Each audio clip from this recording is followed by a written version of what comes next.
Sabi ko na eh. Peke lahat ng pinapakita mo sa social media.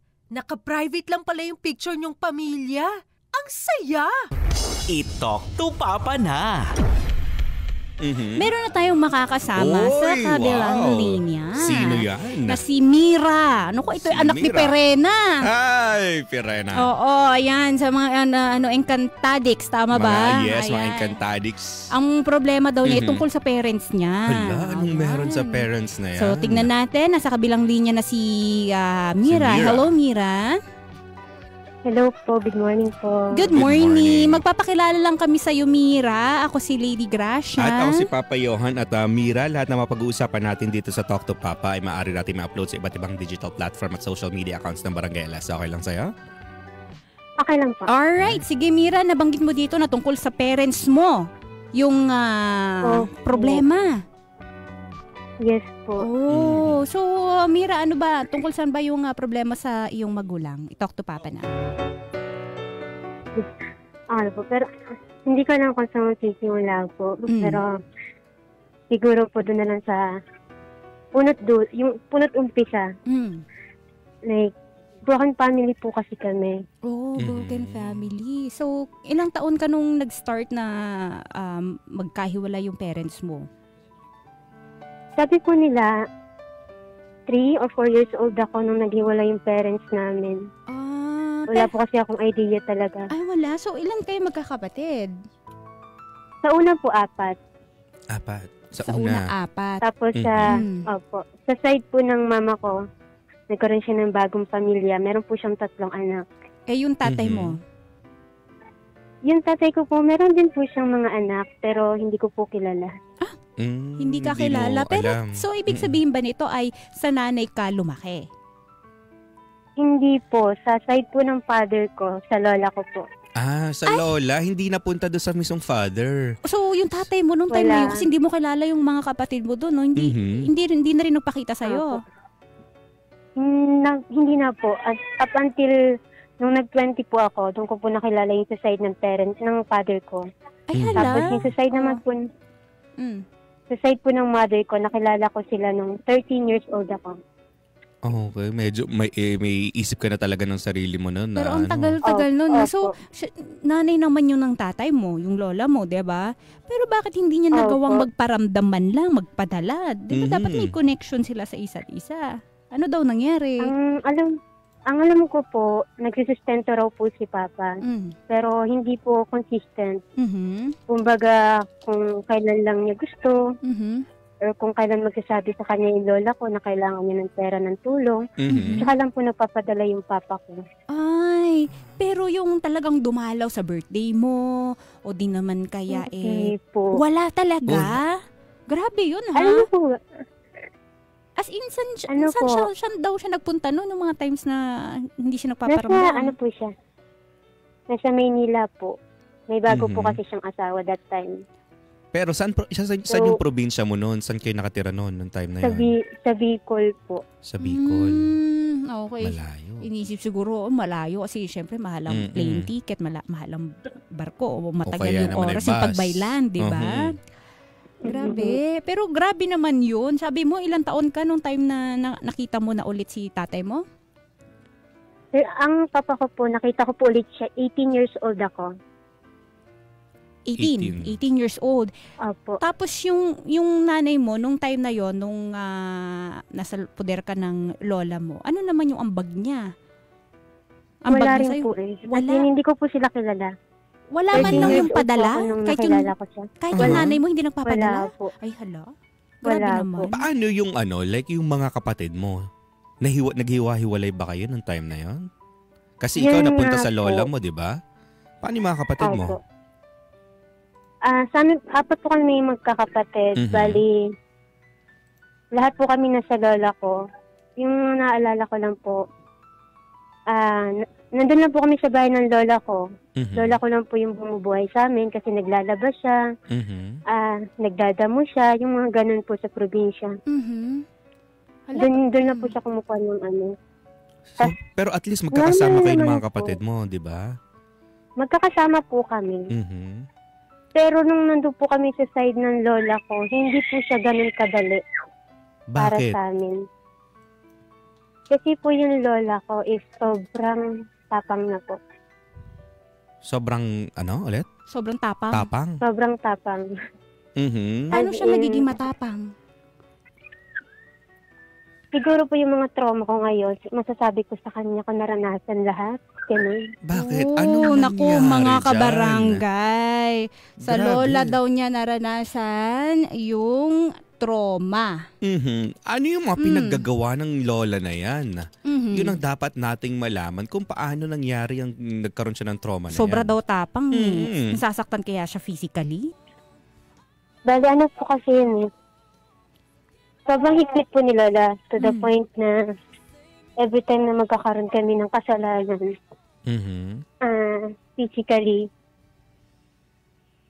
physically, sinasaktan na kasi.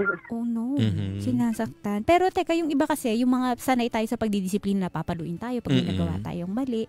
Yung sa'yo ba, paano mo nasabi na sumusobra na yung pananakit niya sa'yo physically? Ano na yung ginagawa niya? Alam niyo po yung baga sa kahoy every time na magluluto kayo. Yung panggato? Dinadarang niyo po yung sa mukha na. Opo, Hala! dinadarang niyo yung sa mukha namin. Ay, hala. May apoy pa. Tapos May baga pa. isasampal sa mukha mo? Idadarang, yung parang ilalapat sa mukha mo. Po. Ididikit. Ganon. Apo. Ouch. Yung pinakamalala po is Ano? Ano yung pinakamalala? yung sili. Binigbig niya sa mata ko. Grabe. Sorry. Yung sili. Yung sili, ano ginawa? Binigpit po sa mata ko. Dinikdik sa mata. Teka, Apo, as in, binurog siya talaga sa kamay. Oh my God. Okay. Bakit niya ginawa yun? Binigbig niya sa Anong mata ko. rason niya? Oo. Bakit niya nagagawa yung mga bagay na yun? Ano bang mga nagawa nyo? Pag kasi galit, napapagalitan ako, sabi niya, meron akong ugali na pag sama ako tumingin, parang lalaban ako, parang anytime papalag ako. Oh. So, nung tumitig po ako ng ganun sa kanya, galit na galit siya, kaya ko na ba? Kaya mo na ba ako? Kaya na mo na ba sarili mo? Ilang taon ka Sinabunutan niya nun? po ako. 10 years old po. 10 years old. 10 years Sinasabunutan. Kapag nakikita niya na yung parang tumitingin ka na ng masama, ganun nagagawa. Grabe yung dinikdikan ng sili sa mata. No? Pero alam mo, itong mga nangyayari, Grabe itong mga yun. nagagawa ng mga matatanda noon, ngayon, ito rin siguro yung mga naranasan nila nung bata sila. Kasi iba yung pagpapangaral dati eh. Saan mo pa ba naman Diba? matututunan yung Oo. ganyang pangangaral kundi doon sa mismong magulang mo, Yes. di ba? Hanggang sa na-adapt na niya at yun din siguro akala niya tama yung ginagawang pagpapangaral na ganun. Ikaw lang ba yung sinasaktan niya na ganun o kasama yung mga Hindi kapatid po. mo? Ikaw lang. 4 po kami magkakapatid. Oo, pero I mean, ikaw lang ba Opo, yung... lahat po kami magkakapatid. kayo. Lahat kayo nakaranas ng ganun. Opo, sa kanya. Okay.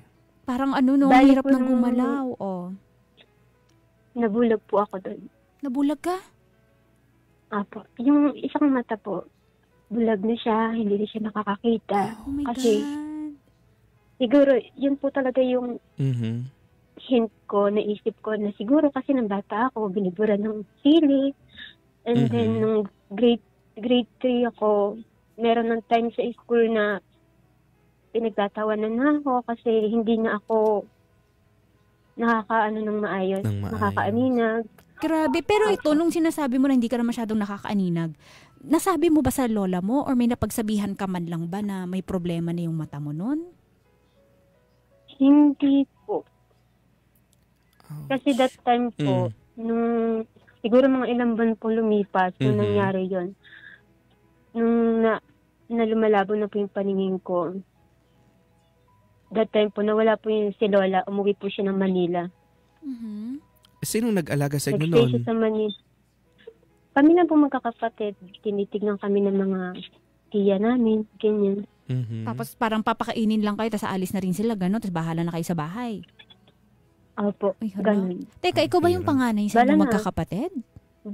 Bunso po ako. Bunso. Ikaw yung bunso. Oh my God. Grabe yun. Sakit din Saka kasi napaka-sensitive ng mata natin. Saka, syempre, bilang isang bata na takot ito, syempre, pag pinagmamalupitan ng nag-aalaga sa kanya, matatakot na magsabi kung ano man yung nangyari sa kanya, di ba? Kasi baka pagsabi ka pa, lalo ka pang pagalitan, lalo ka pang gawa ng hindi Oo. maganda. Nako. So, grade 3, tiniis mo na parang wala nang naaaninag yung isang mata mo. Tama ba? Opo. Pero kahit ganun ba, tinutuloy pa rin ng lola mo yung paglalagay ng sili sa mata mo? Kapag nagagalit Hindi na po. One time niya lang po ginawa yun. Okay. Kasi hindi ko na rin po talaga inulit yung ganong tingin. Grabe, ang lala. Sobrang lala nun. Alam mo yung Naiinis ako. Oo eh. Alam mo, lumalabas yung inner Perena ko ngayon. Nag-aapoy. Mga ganun. Masakit sobra na kapag halimbawa ikaw bata na hindi mo alam kung anong nangyayari sa mundo. Kasi parang yung taong sanang gagabay sa'yo, siya yung pinakang nandyan para sumira ng buhay mo. Nako. Ang hirap ng pinagdaanan, di ba? Akala natin, nung bata, dinidisiplina lang. Pag may nagawang hindi maganda, didisiplinahin. Pero ang nangyari sa kanya, iba. Ibang pandidisiplina. Napasobra naman. Sobra. Pananakit na yon, yung tipong kapag may mga hindi syempre bata, magiging makulit yan. Hindi niya pa naman talaga alam kung ano yung dapat gawin. Ang ginagawa sa kanya ng lola niya, mga kabarangay, yung sa panggatong na kahoy, ididikit yung baga, no? Yes, ididikit sa mukha niya.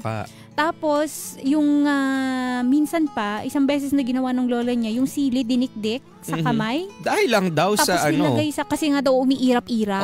May parang iba masama yung daw yung tingin, mga Mhm. ganyan pag pinagsasabihan, na-trigger si lola. Nilagyan ng sili, binubura ng sili yung mata.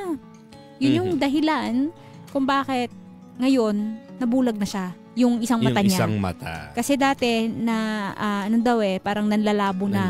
Ang hirap nun nung ikaw bata ka tapos ikaw yung tampulan ng tukso kasi naman dahil lang sa ginawa ng lola mo, nanlabo yung mata mo, ayun na yan. Yung mga kaklase mo, ikaw na yung tinutukso. Tinutukso-tukso rin pala kasi siya din noon, mga kabarangay doon dahil hindi lang nga siya makaaninag. Sobra-sobra nga po yung trauma kasi parang domino effect na yan di ba? Ay nako. So ibalik natin siya sa kabilang linya. Hello, Hello po. Mira. Alright, sige Mira. Nung time na as in nabulag ka na, ilang taon ka nung time na yon? 13 years old na po 13. ako. Ay, 12 po. 12 years old. So, paano Nung nalaman totally, wala na po talaga. Wala na. As in kahit liwanag, wala na talagang maaninag. Wala na po talaga. Paano yon? Ilang taon na sinikreto mo yun sa lola mo na parang wala kang naaaninag? Dahil ano po kasi, nung ilang buwan po noon, nangyari yon. Umuwi po si Lola sa Maynila. Nagbakasyon siya sa anak niya. Wala po siya sa bahay namin. So, doon na po yung time na nakilala ko naman po yung mama ko. Kasi mga ano ka na to, 12 na or 13? 12 or 13 po. Okay, siya yung nag-alaga. Nag-alaga naman sa'yo yung nanay mo. Paano Kinuha nangyari? po kami ng... Ang plano po kasi nila doon, attend lang po kami ng burol ng tatay ko, ng lolo ko, ng tatay niya. So, ang paalam niya lang po talaga sa lola ko, sa mga tiya ko is, attend lang kami ng burol. Pero since kinuha na nga po kami ni mama, ayaw na po kami tanggapin ng mga tiya namin. Sinasabi nila na hindi na kaya ni lola, masyado nang matanda si lola, kailangan na magpahinga ni lola. Wala naman ang bagyong magulang namin. Pero ikaw ba inilalapitan ka man lang nung nanay mo? Para, kausapin, ilalapitan, pero hindi ka komportable. Hindi po komportable. Kasi may 3 na po siyang anak nun Kumusta yung trato sa'yo nung mga anak niya? Doon sa pangalawang pamilya niya? Ayun po. Pagkatapos ng burol, umuwi kami sa Bulacan.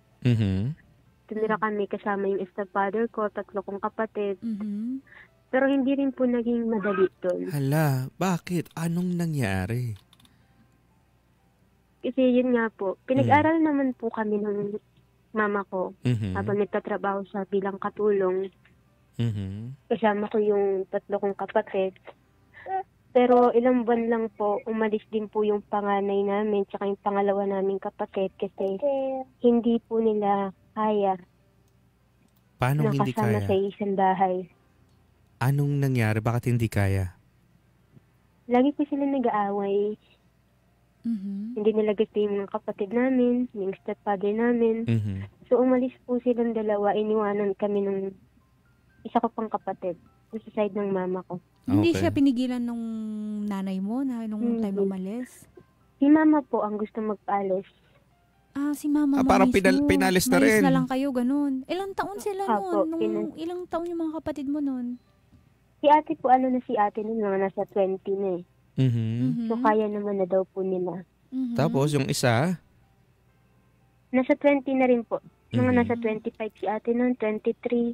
Si kuya 20. Ganun. Okay naman na siguro So, yung sabi edad ng na mama yun. ko, Oo. kaya na nila. Mm-mm. Oo, kasi nasa tamang edad Nasa na rin edad naman na. na para magsarili, 'di ba? So kayo yung naiwan. So kumusta naman 'yon na parang yung tipong dalawang kakampi mo? Wala. Yun nga po. Kasi lagi kaming magkaaway ng mga kapatid ko. May mga inggitan. Lagi nag-aaway to the point na pisikalan. yung sa anak ng mother mo do sa stepfather mo? Po, sa anak ng stepfather ko po. Mhm. Sila yung naiinggit, sila pa yung may ganang mainggit, sila na nga yung naka-experience nung pag-aalaga at pagmamahal nung Oo, nung nanay. nung nanay mo. Po. Okay. Ba't daw sila maiinggit? Ano bang pinag-iingitan nila? Hindi ko po alam. Pero, ang sabi po kasi ng stepfather ko, dagdag lang kami. Oh my God. So, parang yun yung nakikita ng anak niyang panganay. So, yun yung palaging magaling mang-inis. Magaling mang-asar. So, yun yung lagi kong kaaway. Physically, nag-aaway kami sa bunutan, sa sampalan. Na umabot pa sa point na siya yung kinakampihan ng stepfather ko kahit mali siya.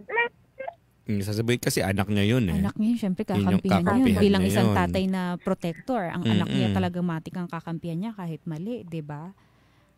Di na lang nila naisip na kayo naman yung unang pamilya. Mhm. 'Di ba? Ang lala. Ay nako, pero yung sitwasyon mo doon sa mata mo.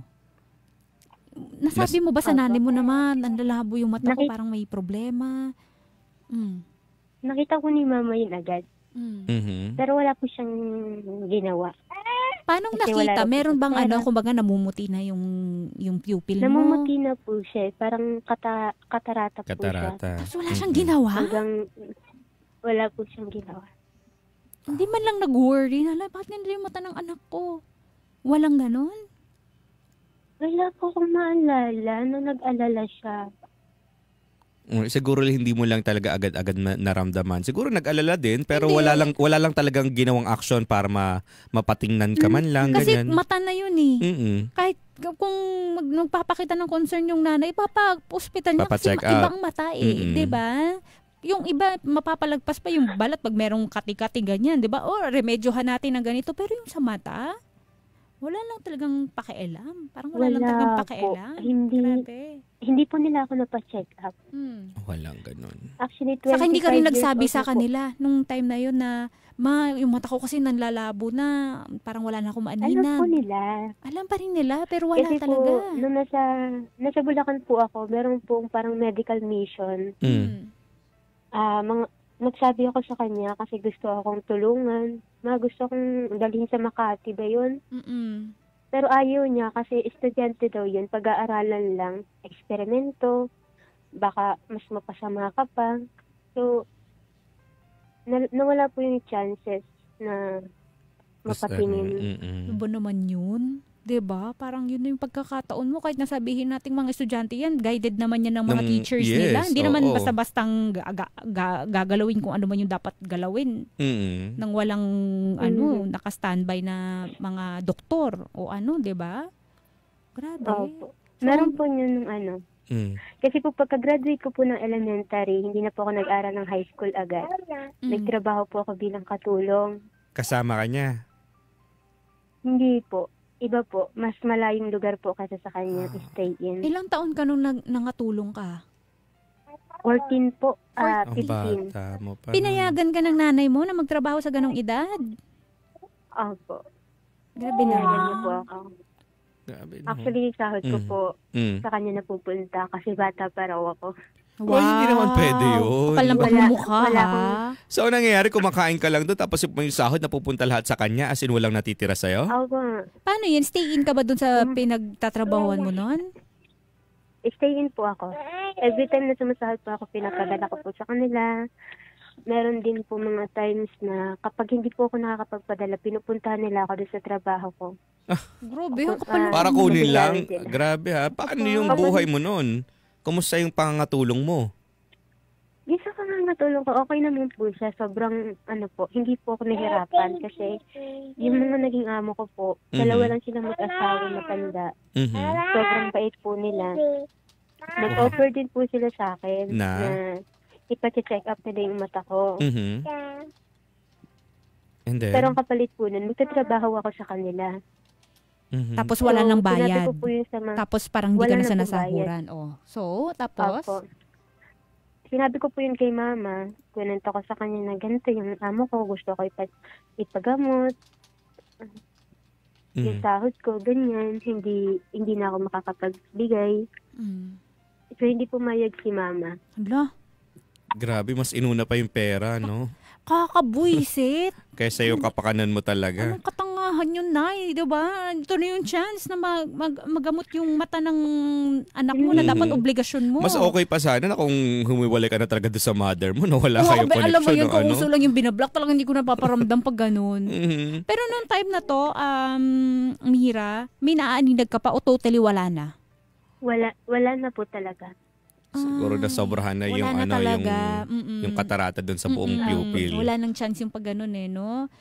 Tapos, so, sinunod mo pa rin yung gusto ng nanay mo na wala nang gawin kasi kailangan nyo yung sahod, ganun. Opo. Kasi bata pa kumbaga sige, go. Kahit po kasi talaga ako, nagdalawang isip ako. Since ang plano ko po talaga, 1 taon lang po ako magtatrabaho, tapos mag-aaral na po ulit ako. So, sabi po ng amo ko, yung pag-aaral mo, nandiyan lang naman yan Pwede mo namang gawin anytime. Pero yung, ipapagamot ka namin, kaya lang ganito yung magiging condition namin. Ganun po. Pero hindi po ako pumayag kasi nga po, parang nasa isip ko, nasanay na po ako grade 4 hanggang grade 6. So, parang tinanggap mo na lang talaga yung condition mo. Ganon. Opo. Kasi parang nasanay ako sa mga bully ng mga kaklase ko na ganyan yung mata mo, ganyan ka tumingin. So, parang hindi ko na siya naisip. Immune so, gusto ko lang po talaga mag-aral. Pero nakapag-aral ka naman ba? Kahit yun man lang. Pinag-aral ka ng ng amo mo? Hindi po. Paano? Kasi po, 8 months lang po ako sa kanila. Umalis din po ako. Kasi po, enrollment na. Papasok na. So, pumayag na po si mama. Nag-aral po ako ng grade 7. Hanggang grade 7 po ako. Nasa kanya po ako. Tapos? Nag-aral po ako ng grade 7. And then, pagdating po ng grade 8, kinuha naman po ako ng kapatid ko. Siya naman po nagpaaral sa akin. Yung mga umalis? Nila. Opo. Okay. So, naging okay naman yung buhay mo doon sa kapatid mo? Okay naman po kami ng ate ko. Pero nung grade 9 po ako, bumalik ulit po ako sa mama ko. Bakit? Kailangan daw po ako ni mama. Bakit? Bakit ka kailangan? Kailangan niya ng... Maliliit pa daw po yung mga kapatid ko. Kailangan na mag-aalaga. Kailangan na mag-aalaga. Sorry, kahit nanay mo, kapalang pagmumukha niya. Oo. Kung nakikinig ka man yung nanay ni Mira, kapalang pagmumukha mo. Ikaw dapat yung, alam mo yun, yung tinatanggalan ng matres. Pero meron din po kasi... Na? Hindi na po kasi naging okay yung asawa ng ate ko, tsaka siya. So, kailangan ko na po talagang umalis kasi nagkakalabuan na sila. Lagi na sila nag-aaway, nagkakasumbatan. So, nung umuwi po ako sa Bulacan, 1 buwan lang po na pag-uwi ko, bumalik din po kagad sa amin si ate. Kasi ayun nga po, hiwalay na sila mag-asawa. So, magkakasama na naman kayo sa iisang bahay? Yung ate ko po, hindi po siya nagtagal. Nagtrabaho po siya. Nag-stay siya sa kaibigan niya. So, ayun po. Paano yung mga kapatid mo? Like, yung totoo mong kapatid na naiwan na kasama mo doon sa nanay mo. Anong ginawa niya? wala na rin po siya. Umalis din po siya. High school drop po. Kasi wala po kaming idea kung bakit siya umalis. Yung pala, na saka lang po namin nalaman yung reason niya kung bakit siya umalis. Netong matatanda na po talaga kami. Ano yung reason daw?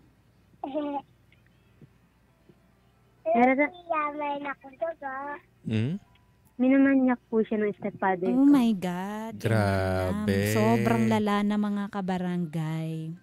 Sobrang lala na nung mga nangyayari dito sa, hindi lang sa buhay ni Mira, ha? Pati doon sa mga kapatid. Pinagsasamantalahan. At anong ginawa mo bilang isang ina para protektahan yung mga anak mo? 'Di ba?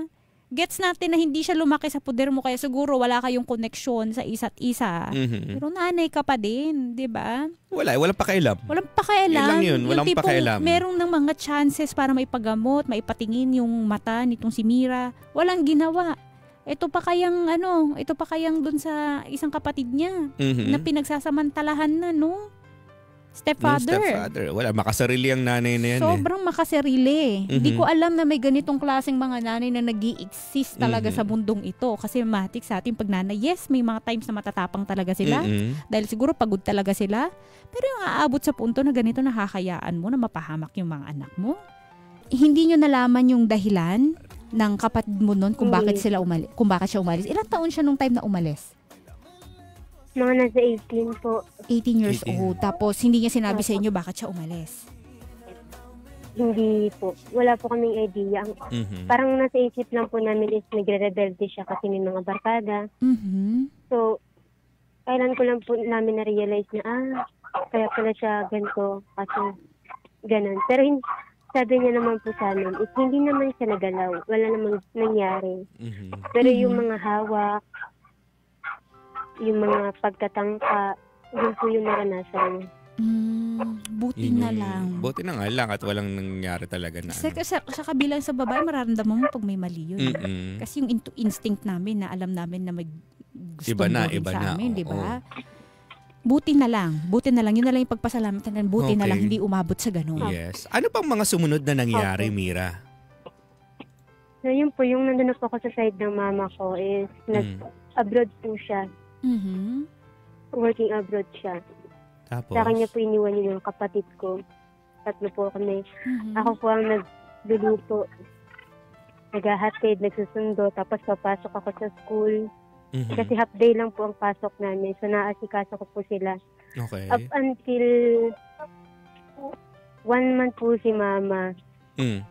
Nararamdaman ko na rin po yung stepfather ko na may mga pahaging na rin po siyang hawak. May mga hawak siya na. Grabe, napakamanyak na itong stepfather mo, ha? So, alam mo din yun. Nasabi mo ba tayo sa mother mo? Yung pong nangyari sa akin, sinabi ko rin po yun sa mama ko. Oh, anong Ang sabi niya? ginawa po nila, yung kapatid po ng stepfather ko ang kumausap sa akin. Tinanong nila ako, ano bang nangyari? Totoo ba yung sinasabi mo? Huwag ka magsasalita ng ganyan.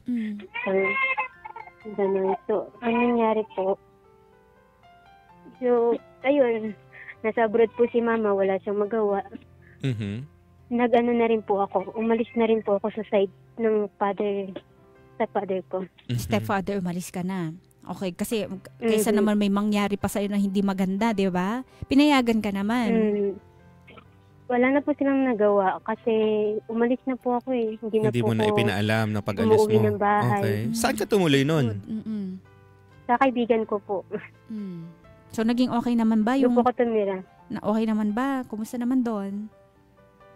Okay naman po sa parents niya kasi sinabi ko rin po sa parents niya kung bakit ako nasa bahay nila. Pumayag naman po sila na hanggat kaya nila, okay lang. Mabuti at merong taong tumutulong sa'yo nun. At least, di ba? Minsan talaga makakakuha ka ng pamilya, makaka-experience ka ng klase ng pamilya, hindi na dun sa mga kadugo mo eh.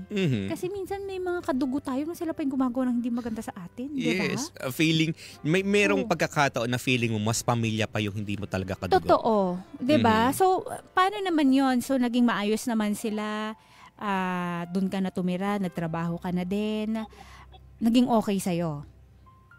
Naging okay naman po kami sa parents niya. Kailan naman dumating? Siyempre. Naging matigas din po yung ulo ko. Bakit naging matigas ang ulo? Yung kaibigan ko po kasi na yun, doon po ako natutong uminom. Ouch. So parang nagrebelde rin po ako.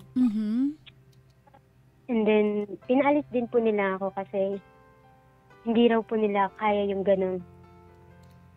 Oo, kasi so, bakit mo pa nagawa yun nung time na yun? Kasi alam mo naman, may taong tumutulong na sa'yo. Na-influensyan po ako ng mga kaibigan ko. Naiinom mo na lang yan kung ano may problema mo, ganon. Opo. So, sayang. So, anong mga naisip mo nung time na yun? That time po parang hindi pa ako nag-CCC. Parang okay, sige, kung ayaw niyo sa akin. Ganun lang. So, talagang nagrebelde ka kasi nasa rebellious stage. Ilang taon ka nun? Teenager ka pa rin ba nun?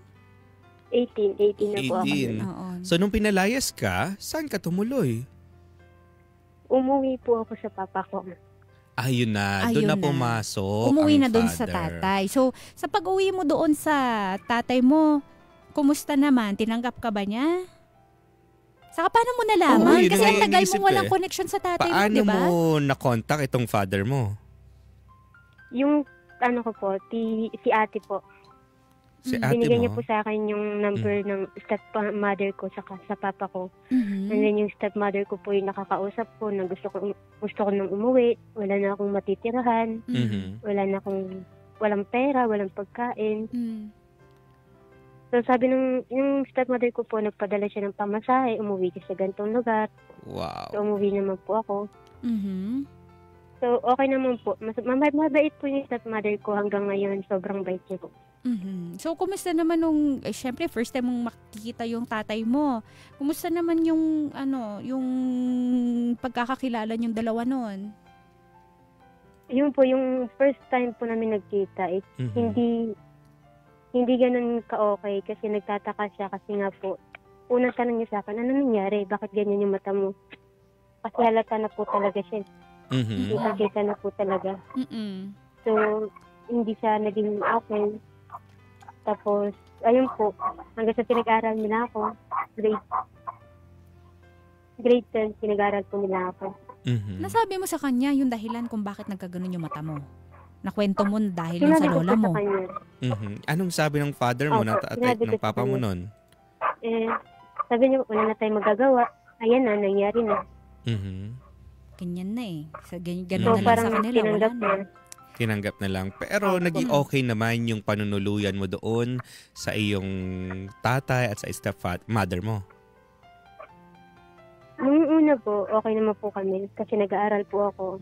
Ang ginagawa po ng papa ko, construction po kasi siya, stay in. Tapos yung stepmother ko po is nangangatulong, stay in din po. So solo ko po yung bahay nila. Iwanan nila ako. So doon mo nakilala, may mga anak sila? Wala po silang anak. Okay. So ikaw yung naging anak nila, ganun. So solo ka doon, anong nangyari?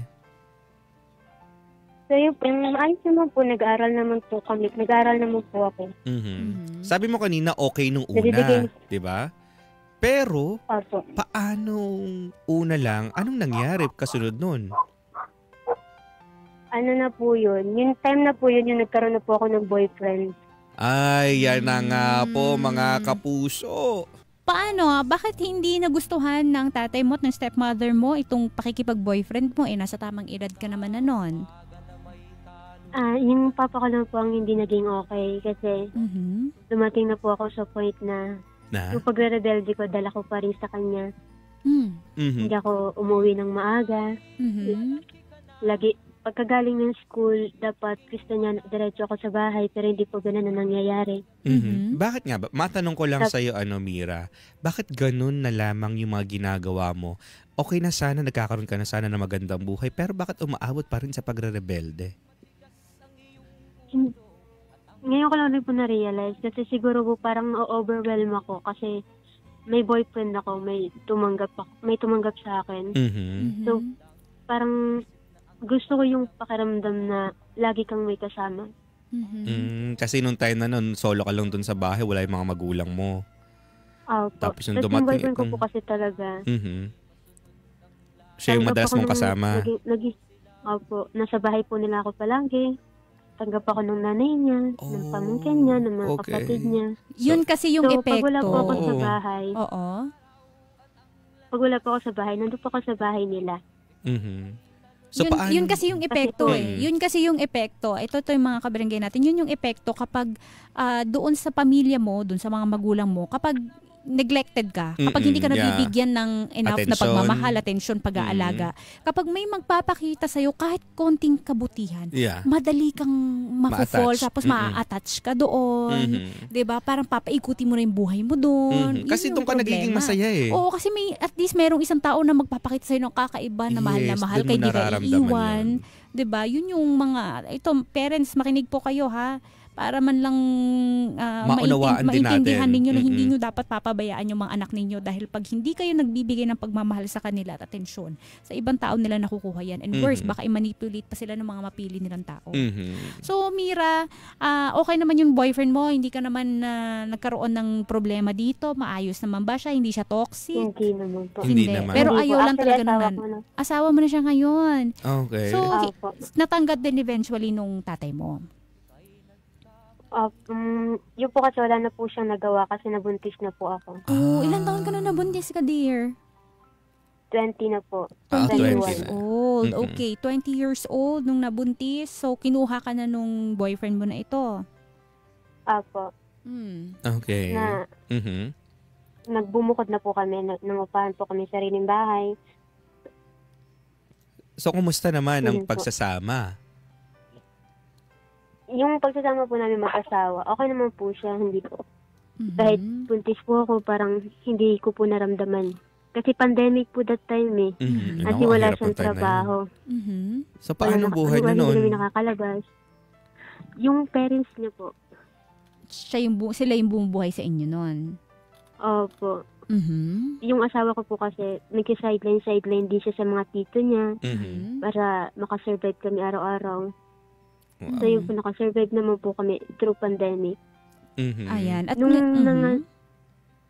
yung pong pag-alis ko sa mama ko, 18 years old ako. 20 years old na po ako ulit. Tsaka po ako nagkaroon ng komunikasyon sa mama ko ulit. Nang malaman niya po na nanganak ako. So kumusta? Kumusta yun? Yung una po, okay naman po kasi nagpadala siya ng pera sa akin. Ibili mo ng ganito yung bata. Bumili ka ng para sa iyo, ganito. At least naging concern din. Noong una yon. Opo. Kaso? Nung nalaman po ng kapatid ko yun, nung anak niya po sa panganay niya pong anak, hinat po ako, ang dami niyang chat sa akin. Nakabal daw ng mukha ko, anak-anak ako, tapos iaasa ko kay mama, ganun. Bakit ganun? Sagutan kami malala. Ito yung anak niya doon sa stepfather mo, tama? Ano ba? Ikaw ba, pinaglaban mo, nabigay naman to ng nanay natin at hindi ko naman pinili. Opo, pinaglaban ko po. Anong sabi? Kasi po yung pera na yun, dumaan po yun sa panganay naming kapatid. Para iabot sa'yo. Bago po, isend sa akin. Opo. Kasi hindi ko pa po siya kinakausap. Parang andun pa rin yung galit ko sa kanya. Pero kahit pa, yung kumbaga parang for me parang yung perang yon sa yung pera lang talaga. Kasi yun yung mga kinuha sa'yo noon na kayo nagtatrabaho bilang katulong. Saka siguro, syempre, bilang nanay, di ba? Na parang alam niya na may anak na yung, anak ko, alam ko rin pakiramdam na ganito, ng hirap ng may anak na. Oo, tama rin naman. So, concern, saka alam mo, yung paraan ng pakikipag-ayos ni mama, ni nanay. Doon sa anak, di ba? Kaso nga lang, yung panganay. So naging maayos naman ba yun or wala talaga? Wala po. Hanggang ngayon po, magkaaway pa rin kami. Nung stepsister mo? Nung stepsister ko po. So yung nanganak po alam mo, ako. inggit yan. Inggit yan. Oo, inggit, naiinis. Hindi, dapat, sabi ko nga po, dapat ako po ang mainggit. Kasi ever since, hindi naman bumawi si mama sa akin. Ngayon ko lang nararamdaman na nagkaroon na ako ng anak. Nung nagkaroon na po ako ng anak, nagtuloy-tuloy na po yung komunikasyon namin ni mama. May time na nasa Saudi pa rin siya, nagpapadala siya na ibili mo yung apo ko ng ganito. Kain kayo ng apo ko sa ganito. So, natutuwa po ako kasi feeling ko nagiging close kami ng mama ko. Na nakakapagkwento na ako sa kanya pag nag-aaway kami ng asawa ko na sa kanya ako naglalabas ng problema. So sabi ko po, nung nagkaroon ako ng anak, parang blessing siya sa akin kasi doon mo naramdaman ng nanay mo? Opo. Nakakatuwa naman. Kapag po yung anak ko, sa kanya ako nagtatanong kung ano yung dapat kong gawin. Ay, gustong-gusto yan ng mga nanay. Kasi feeling nila parang, ay, may halaga pa rin ulit. ako. Yeah. Parang may halaga pa rin ako sa anak ko na parang kailangan pa rin ako. Kasi parang ang mga magulang, gusto nila, they want to feel needed. Diba? Lalo pag nagkakaedad na sila, parang gusto nila, parang may pakinabang pa rin sila. Ganong feeling. So, natutuwa sila sa'yo. Saka may apo na eh. Iba talaga kapag merong batang involved. Diba? So, naging maayos yung relasyon ninyo ng nanay mo na. Wala na kayo naging problema. Naging maayos na po kami ni mama.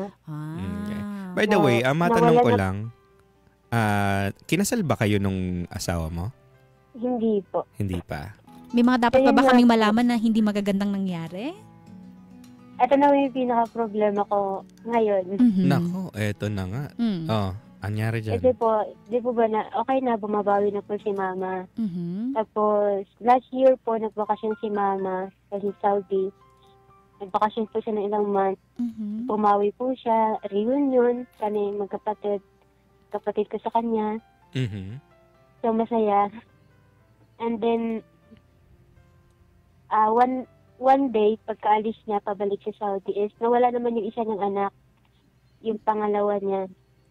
Paanong nawala?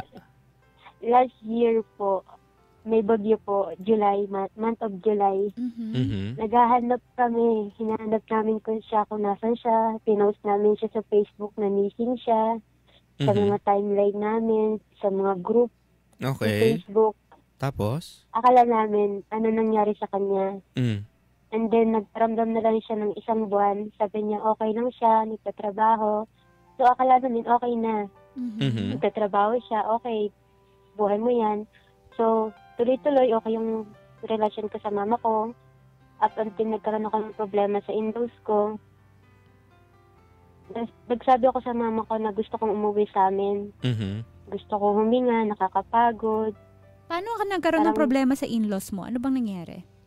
May mga misunderstanding po kami ng mga in-laws ko. Kagaya ng? Sa asawa ko po. Anong nangyari ba sa asawa nyo? Sa anak namin. Masyado ko daw po kasing kinokontrol yung asawa ko. Alpha daw po kasi ako. At tinatawag nila ako alpha eh. Masyado daw po akong mahigpit, manipulative, pagdating sa sahod. So parang napapabayaan ng asawa ko yung sarili niya kasi lahat napupunta sa amin ng mga bata. So, ayun po yung naging issues hanggang sa nag-away, nagkasagutan. So, sabi ko, parang, gusto ko muna umuwi, nakakapagod maging magulang. Iniyak ko lahat sa mama ko. Sabi ko sa kanya, Mama, baka pwede naman. Pero hindi po siya pumayag. Kasi wala raw po siya sa bahay. Baka kung ano lang mangyari. Pag nagsama-sama ulit kami sa isang bahay, may mababalitaan siyang hindi niya gusto. So, hindi niya po ako pinauwi. So, this lang po, 2 months ago po,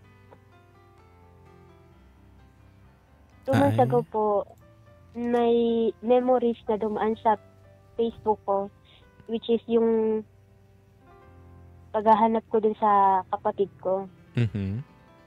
Tapos? And then, sinerd post ko siya. Parang memories lang po, sinerd post ko siya sa timeline ko. So, okay lang, nandun lang siya. Tapos, sinabi ko, nakita ko po sa Facebook niya ngayon na buntis pala siya at nanganganak na siya anytime. So, nag-chat ako sa mama ko. Bago ko po chat yung mama ko, chinat ko muna yung kapatid ko na, kamusta ka? So, kumusta pag-uusap? Inayuhan ko po siya. Sinabi ko sa kanya yung mga, nakita mo kung gaano kahirap maging nanay. Sa akin, nakita mo kung paano ako nahirapan. So, maging responsable ka, makinig ka sa ate mo, kala mama. So, yun po, pinayuhan ko po siya. Pagkatapos ko po siya kausapin, kinausap ko po yung mama ko. Kasi na-trigger na naman po ako kasi nalaman ko po sa kapatid ko na sila mag-asawa nakatira dun sa bahay ng mama ko. Tapos ikaw hindi, gano'n, hindi ka pinayagan. Na-trigger po ako, opo.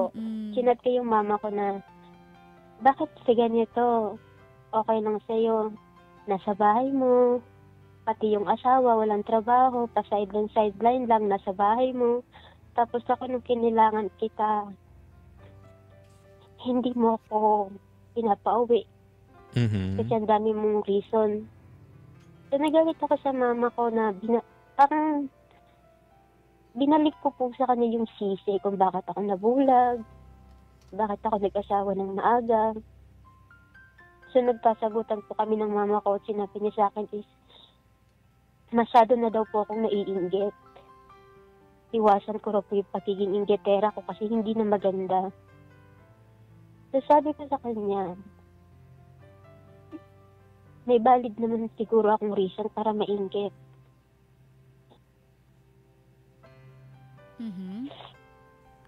So yun po, nagkasagutan kami ng mama ko hanggang sa may hindi na nagustuhan yung mama ko na nilagay ko po sa note ng messenger ko na sana hindi na lang ikaw yung naging nanay ko. Nag-note po ako ng gano'n. Tapos nag-reply yung mama ko. Anong sabi niya? Nakita ko ng mama. Sana nga, hindi na lang ako yung naging magulang mo. So doon po ako na-trigger. Anong ginawa mo? Kasi po, nung nandun ako sa side niya, every time na mag-aaway kami ng kapatid ko, kinakampihan niya. May mga time na sinabi niya sa akin dati na, sana pinalaglag na lang kita. Kung alam kong magiging demonyita ka, ganun. Tapos may mga time po dati na sinasabi niya sa akin na, yung papa kasi nila may trabaho, kaya nabibigay ko yung mga kailangan nila, yung gusto nila. So parang binalik ko po yun sa mama ko. Yung sa issue sa stepfather ko na kahit kailan hindi namin pinag-usapan, binalik ko po sa kanya last month. So sobrang inis niya po, blinak niya ako. So wala na naman po kami komunikasyon. And then nakita ko po yung shared post ko. Nag-comment lang ako doon. Parang nisabas ko lahat sa comment ko yung mga gusto kong sabihin sa kanya. And then nakita po pala siya ng kapatid ng stepfather ko. Tinetext ako. Ano sabi? Ang kapal ng mukha mo. Wala kang karapatang magalit sa mama mo kasi ako ang nagdesisyon na doon tumira yung kapatid mo. Na kapag hindi ka tumigil sa kaka-post mo, i-re-report kita. Ganun. So, hindi po ako nagre-reply kasi natakot ako. So, ang ginawa ko, blinak ko po silang lahat na pwede makakita sa post ko. Pero hindi ko pa siya dinidelete hanggang ngayon. Okay, so, kumusta ka ngayon? Yun po, 1 week po nun, na stuck lang ako sa bahay, hindi nakakapasok yung anak ko sa school kasi parang stress po ako, nade-depress ako. Ilang taon na pala yung anak mo? 4 years old po. 4 years old. Ikaw ba sinubukan mo ring lumapit dun sa tatay mo na pa, kung hindi ka pwede dito sa mama mo, lumapit ka dun sa tatay mo? Hindi po. Hindi mo sinubukan? Kasi iba na po yung sitwasyon niya ngayon sa sitwasyon dati. Bakit? Hindi na po siya capable. Wala na po kasi siyang bahay. Okay. Okay, so financially hindi ka na niya kayang tulungan, parang ganon. Opo. Okay. Itong asawa mo, kumusta kayo ngayon? Okay naman na po kami nung asawa Okay ko, na kayo? nakabukod na ulit kami. Maayos na ulit kayo? 1 week po akong depressed dito sa bahay. Sinabi ko yun sa ate ko, sabi niya sa akin, isad mo lahat ng proof, kung nagsasabi ka ng totoo, screenshot mo yan.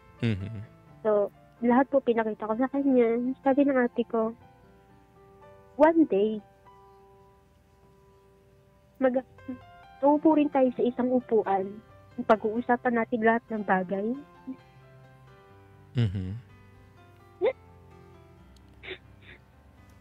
Ilalabas din natin. Sabi niya nga po, mas malaki yung tampo niya sa tampo ko. Pero pinitiis niya kasi alam niya, isang araw, makakausap din namin si mama. Kasi po, nung nag-away kami ni mama, sinundat po sa akin lahat yung mga binibigay niya sa mga anak ko. Nakakala ko, sincere. Yung pala isusumbat niya sa akin na nagbibigay naman pala siya. Ganon. Isinundat niya po sa akin lahat yun. So sabi ng ate ko, next time huwag ka na magpo-post. Huwag ka na magsasalita kahit kanino. Hindi mo kailangan ikwento. Pero yun nga po, sabi ko, habang tumatagal, parang nandito lang ako sa bahay, wala akong ibang ginagawa. Nade-depress po ako, parang gusto ko siyang ilabas. At through Facebook mo nagagawa yon na parang doon ka nagpo-post, gano'n. Opo. One time ko lang naman po ginawa yun. Diba sa comment section. Matanong ko, Mira, kumusta ka bilang magulang dyan sa anak mo? Honestly, hindi po ako okay lang bilang magulang. Kasi, nagagawa mo rin ba yung mga yung mga naranasan mo dati, pinaparanas mo rin ba sa anak mo? Nasasaktan mo rin ba siya? Nasasaktan ko rin po yung 4 years old ko. Anong pinakamatinding nagawa mo sa anak mo? Hanger. Pinalo mo ng hanger. Opo. Kumbaga parang maiksi yung pasensya mo. Ganon. Opo. Parang, alam niyo po yung maliit na pagkakamali. Kahit ng asawa ko maliit na pagkakamali. Parang sumasabog ako. Ilan taon yung bunso mo? 1 year old. 1 year. Nagpo-postpartum. Yeah. Yun nga yung naisip mo kanina eh. Oo. Po-postpartum. Saka yung 4 years, kahit yung 4 years old na anak niya, baka hindi pa rin maayos din Siyempre, yun eh. Yun yung ganong edad, yung mga malilikot pa eh. Ayan. So, possible na postpartum. May nagsabi ba sa'yo na possible na yun yung nangyayari sa'yo? Wala postpartum depression ka? Ganyan? Wala pa. Normal yan sa mga kakapanganak.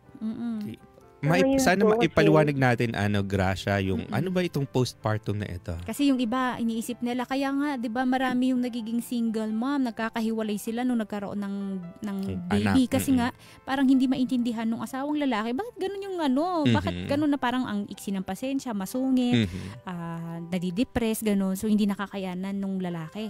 Yun kasi yung hindi alam ng mga kalalakihan. Pero hindi nyo alam kasi na may nangyayari. Kasi kakaroon kasi ng yan eh. Iba yung pitik ng hormones ng mga babae pag ganito.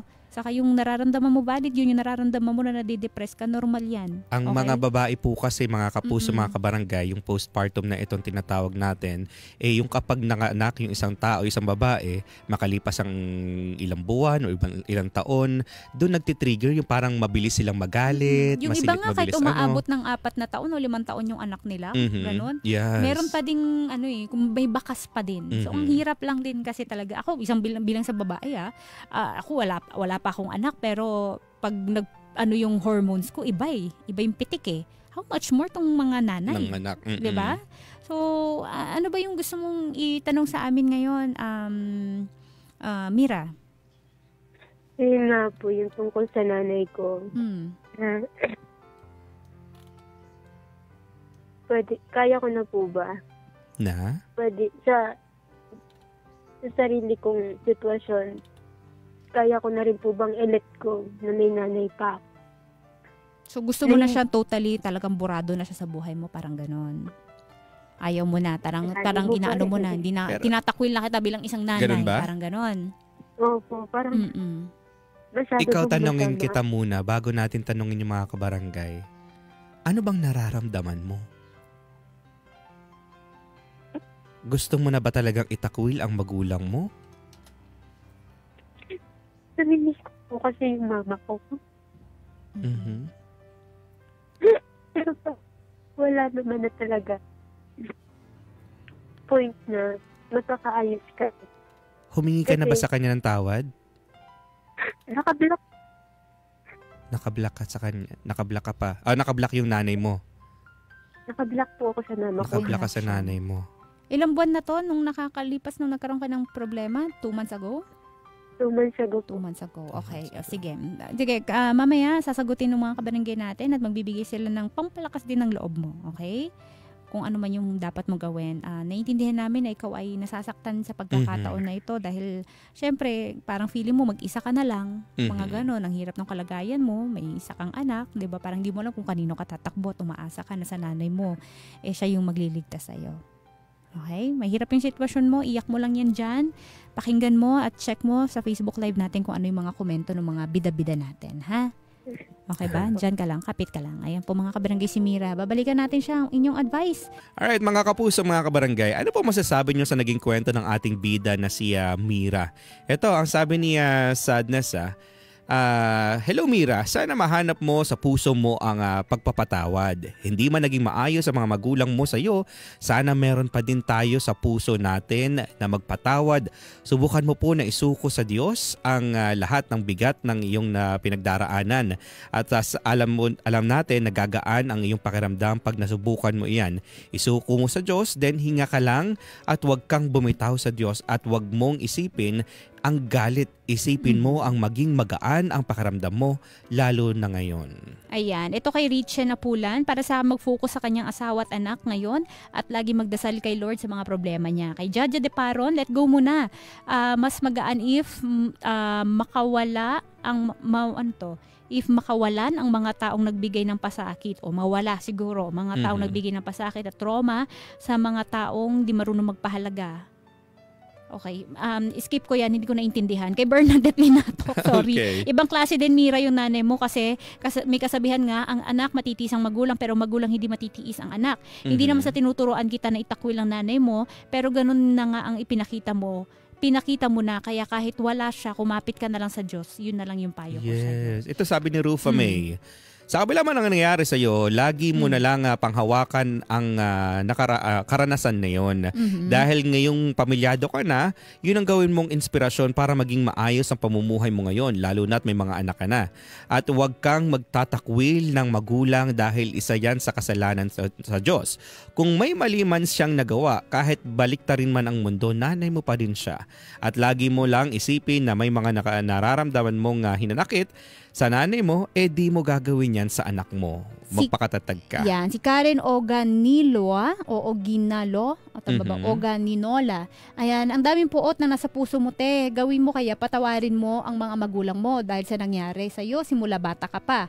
Mag-focus ka na sa pamilya mo ngayon, para hindi na nila maranasan yung nangyari sa iyo noon. Totoo din, no? Kasi parang it's time for you to build your own family na malayo doon sa pamilyang nakasanayan mo. Na alam naman nitong si Mira na maling-mali talaga yung sa family niya. Pero I'll go for pagpapatawad. Yeah.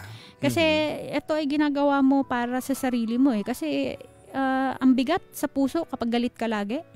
Nakakabigat yun. Tapos yung taong kinakagalitan mo sa kanya, hindi siya affected. Ikaw lang yun naapektuhan dun sa galit na nararamdaman. At ibalik natin sa kabilang linya si Mira. Kausapin lang din natin para naputol lang kasi yung linya. So, yun po. Ikaw, anong masasabi mo? Well, for me, Lady Gracia at sa ating mga kabarangay, nasaktan yung ating bida na si Mira simula pagkabata. Sobrang bigat ng kanyang naramdaman at mga nangyari sa buhay niya. Oo, masakit at mahirap tanggapin lahat-lahat ng yun, pero nangyari na yun. May mga taong nananakit sa iyo, may mga taong hindi makatanggap lahat ng nangyari, pero kami dito sa Talk to Papa nananalangin na sana yung buhay mo ay maging okay na. Oo, nahirapan ka, meron kang mga pinagdaraan ng problema, pero ano na yun nakaraan na yun. Huwag na natin masyadong isipin ko ano man yung nakaraan. Sana ang mangyari, Mira, putulin mo na yung nangyari noon, wag mo nang gawin din sa anak mo. Kumbaga, wag mo nang iparana sa anak mo yung mga naranasan mo noon. Kasi may chance. Okay, try natin siya ibalik para marinig din niya. Hello, Mira?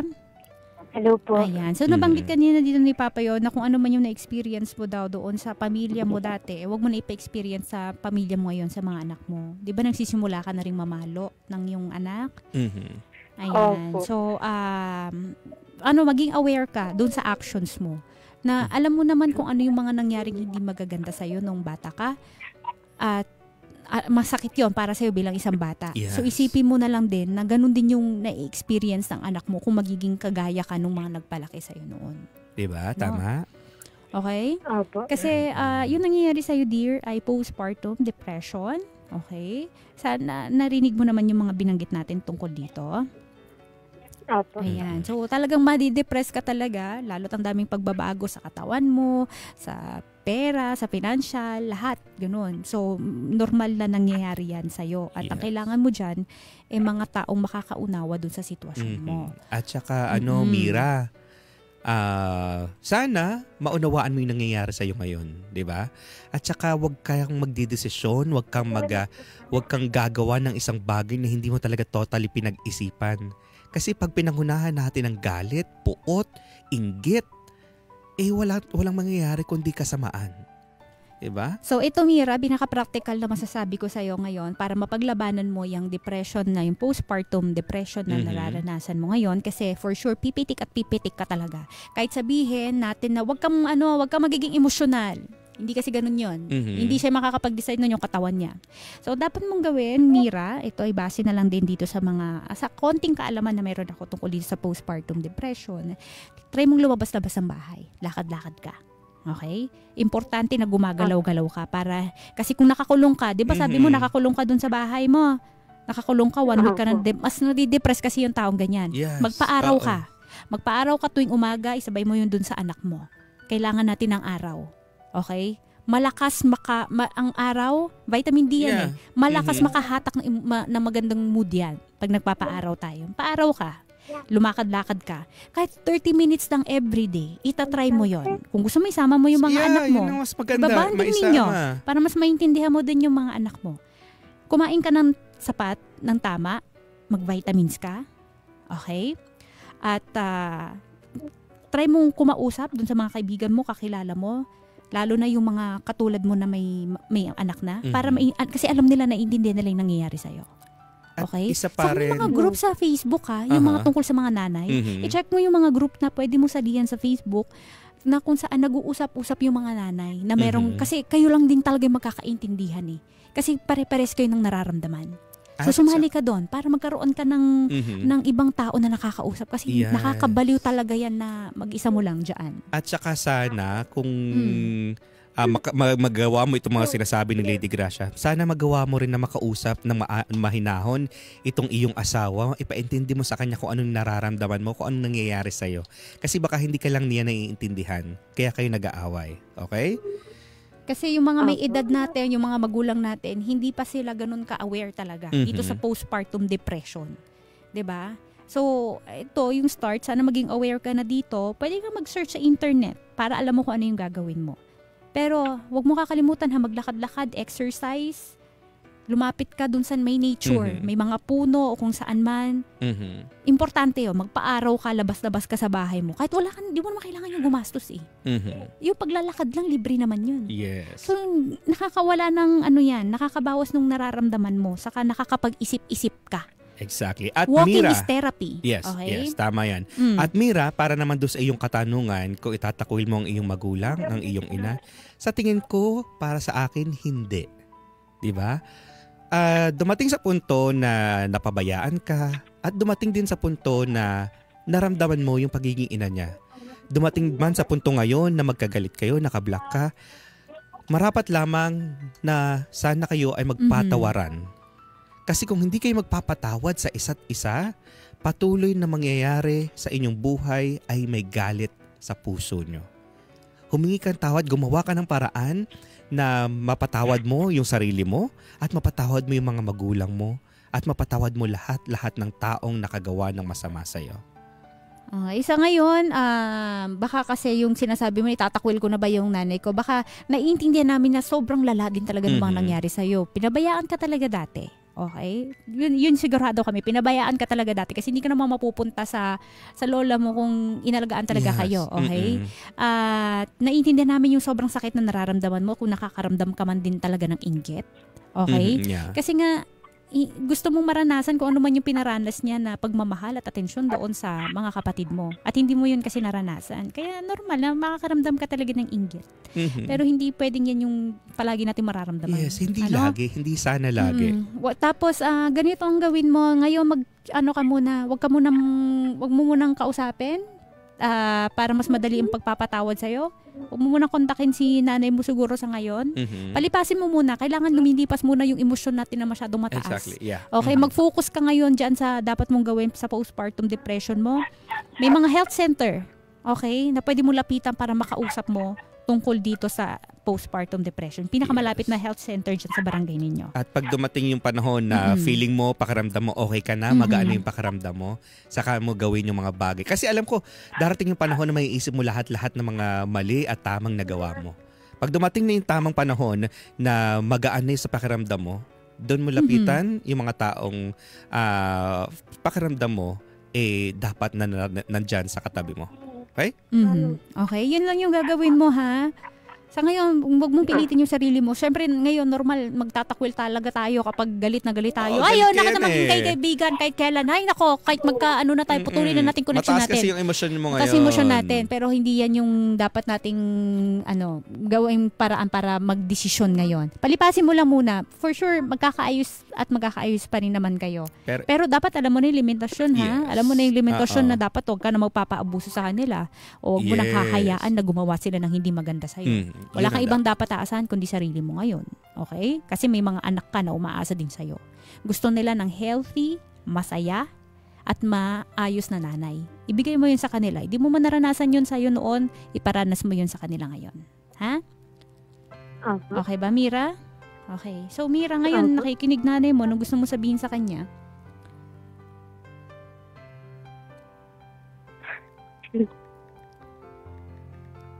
Miss na kasama. Gusto ko sana mag-story. Pero alam kong wala pa akong paraan. Although nakikita ko na yun kasi sa account ng asawa ko nakikita ko kung gaano kakasaya sa bago mong apo, sa mga anak mo. Naiinggit pa rin naman ako. Andito pa rin sa akin yung hintay na lang kitang tumanda. Pag lumapit ka sa akin, hindi kita papansinin. Pero gaya nga nung lagi ko sinasabi kay ate, nanimiss kita. Itong gusto ko itang makasama. Kasi kahit lagi ko sinasabi matatanda na kami, hindi ka na namin kailangan. Alam ko sa sarili ko na kailangan kita. Yun lang po. Okay. Kaya-kaya mo yan, ha? Kaya mo yan. Okay. Tsaka isa na lang din, iwasan mo rin yung pagre-rebelde, ha? Oo, nakakaranas ka ngayon ng mga sobrang depresyon o kung anxiety or kung ano man yan. Iwasan mo yung pagre-rebelde, okay? Kasi ikaw lang din mahihirapan dyan. Mira, alam ko mahirap magpatawad kasi nga, ayan, wala pang nag-sorry sa'yo doon sa mga ginawa nila sa iyo dati. Sakit niyan, di ba? Wala man lang nag-sorry na pinabayaan ka nila. Tapos ngayon kung kailan nangangailangan ka ng tulong para patunayan naman nila ngayon na kaya na nila maging magulang sa'yo pero hindi mo pa rin naranasan sa kanila. Wala na talaga, hindi na natin mababago kung ano man yung desisyon nila. Wala tayong control sa kung ano yung plano at gagawin nila. Pero may control ka sa gagawin mo. Yes. May control ka kung sino yung mga taong gusto mong isama pa rin sa buhay mo ngayon. And be a good mother to your children. Okay? Huwag kang gagaya sa kanila. Alam mo na kung anong yung mga hindi magagandang ugali nila, pinaranas nila sa'yo. Huwag mo ipaparanas yun sa mga anak mo. Kami na yung nagmamakaawa sa'yo. Nakakaawa sila. Ha? Okay ba? Huwag mo ipaparanas sa kanilang ginawa sa'yo dati. Alam mo kung gaano kahirap yon at bilang isang ina, masakit para sa'yo kung makikita mo na ganun yung nararanasan ng anak mo ngayon. Ha? Okay ba? Alright. Maraming salamat, Mira. Thank you so much, Mira. We hope for your healing. Mira, lakad-lakad, labas-labas, paaraw ka. Hindi naman kailangan gumastos. Ang importante, gumalaw-galaw ka. Okay? Okay ba? Alright. Yan po mga kabarangay si Mira. Mga kabarangay, sa mga nakakaranas ng depression, isang malaking tulong. Yung maglakad-lakad. Kasi, ginawa ko yun dati. Ayaw ng depression ng moving object. Okay? Hindi sila maka-atake. Kapag ang di maka-atake yung depression, kapag ikaw yung tipo ng tao na nag-exercise ka, gumagalaw-galaw ka. Kasi yung paraan ng paggalaw natin ay paraan ng pag-release ng tension at trauma sa katawan natin. We have yoga. Yoga, lakad, takbo. Dami na yun. Yung mga running community. Marami bagay. Mga pwedeng pagsalihan. Yun yung isang advantage na meron ang technology ngayon, yung Facebook. Dahil may mga groups kayo dyan na pwede nyo salihan. But just be careful kung ano yung mga sasalihan ninyo na group na parehas na yung hobby at parehas yun ang nararanasan. Ang alam ko meron yung mga grupo ng mga nanay sa Facebook na nagsasama-sama sila, nagtatanungan sila na ganito yung nararamdaman ko. Kumbaga parang nagiging community sila para may makaintindi doon sa nararamdaman nila. Yun yung isa sa mga bagay na gusto ko nangyayari dito sa Facebook. At pwedeng i-take advantage ito ni Mira at sa mga kabarangay natin na nakakaranas ng postpartum depression. Mga nanay natin na nakikinig ngayon, hindi kayo nag-iisa. Huwag kayong mag-alala, may community na parehas ninyo na nakakaranas din yan. Barangay LS 97.1 Forever Number 1